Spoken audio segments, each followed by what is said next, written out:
So, welcome to my channel. Today, I'd be speaking about another mental health issue, also one of the root causes of almost every other mental health disorder that you'd have heard of. It's anxiety. And first of all, I'll start with the cause of anxiety, the symptoms of anxiety, and towards the end of the video, I'll tell you 3 really useful tips that I use in my personal life, and I believe that it'll help you guys a lot. First of all, I'd start up with trying to explain you what anxiety really is. I'll give you an example. Suppose you're really excited about going to a certain place, a new place, a university, college, first day of that place. You're going to a bar, you're meeting new people, a place where you're meeting new people. You're volunteering for some place.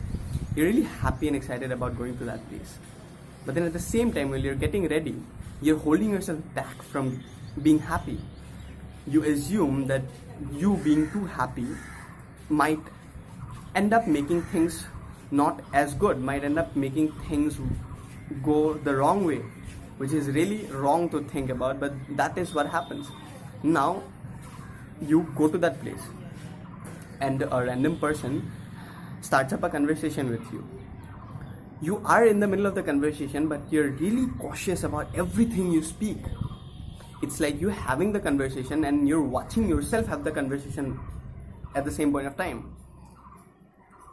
That is, you start sweating, you start feeling really uneasy, and when this person leaves after having a few minutes of conversation, you feel defeated, you feel really bad about yourself. And that is when, this is a typical example of a person suffering from anxiety, and and how that's affecting his or her day-to-day lives. Causes of anxiety, like most other mental health disorders, the only concrete cause of anxiety is really unclear. But then psychologists and mental health professionals have broadly divided the causes into genetic and environmental causes. Genetic is wherein you inherit the disorder from your forefathers. It basically deals with hormonal imbalance and stuff. And when it comes to environmental factors, it depends upon the peer group you're with. It depends upon the type of people you are surrounded with, the type of environment you are in, and it also depends on how you are as a person, how you see things, how you perceive things, your coping skills to different situations.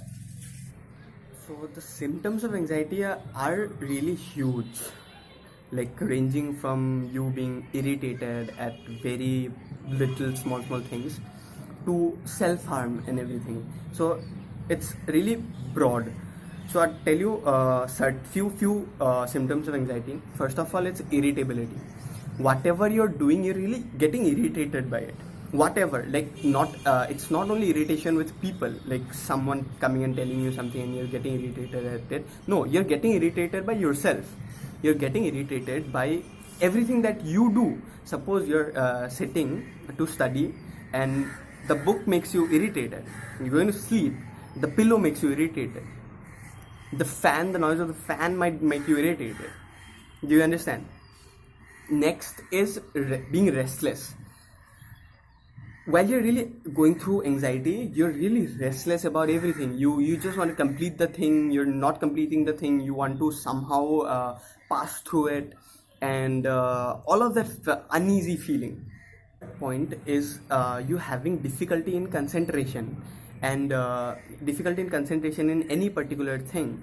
It originates from you worrying about certain things. Suppose certain past events that you're really worried about, that you think that you might have done it in some other way, because of which some other results might have come and your life would have been something different. And all of the things that you are worrying about makes you bring in you don't have concentration in anything that you do.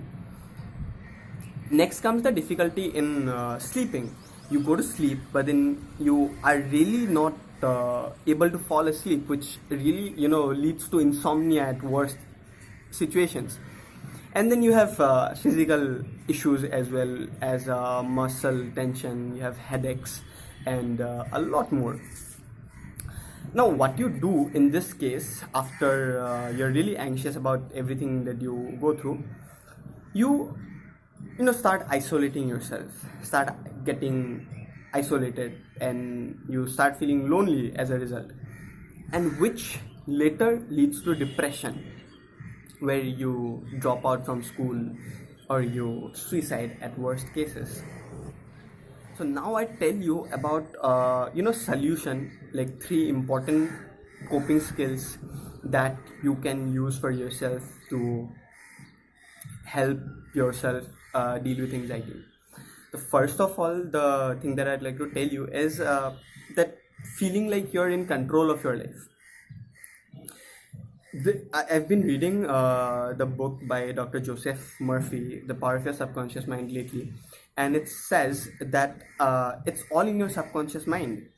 If you start feeling that you're in control of your life, eventually you are actually in control of your life.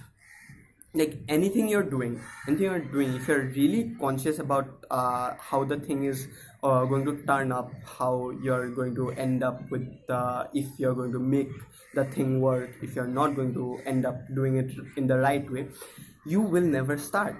So the first step is start, and take control of what's happening in your life. Make the decision, start taking decisions. That is very important. In order to make good decisions, you have to make the decision first of all, and you'll be a lot more in control of your life, which will help you deal with anxiety. When you start feeling the control of your life, when you start feeling the control over the situations in and around, it will really help you. One really important thing that you can do here is that a lot of psychologists suggest that breathe. When you're feeling really helpless and really disturbed at a certain point of time, you're conscious about your anxiety, about feeling, having the anxious feeling. First of all, breathe.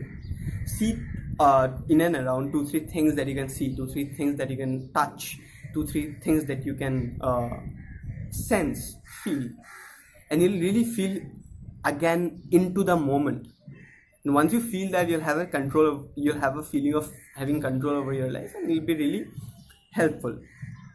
The next thing that I tell you is very important: forgive yourself.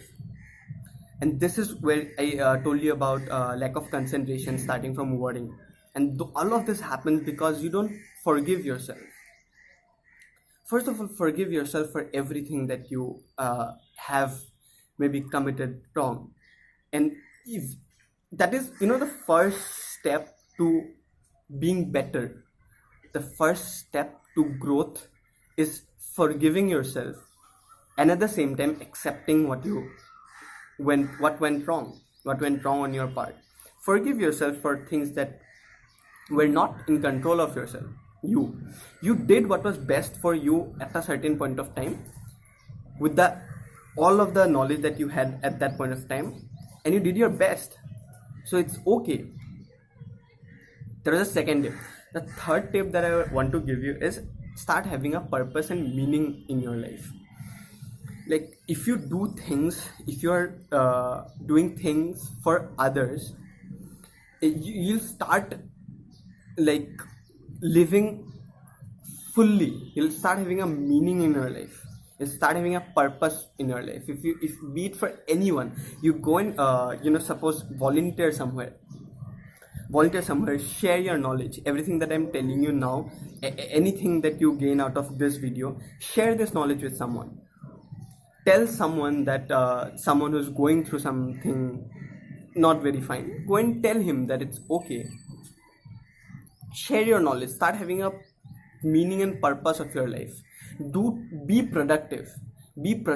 And I'm not telling you that being productive is a must, but when you start being productive, it helps. And try being productive. Try having a meaning in your life.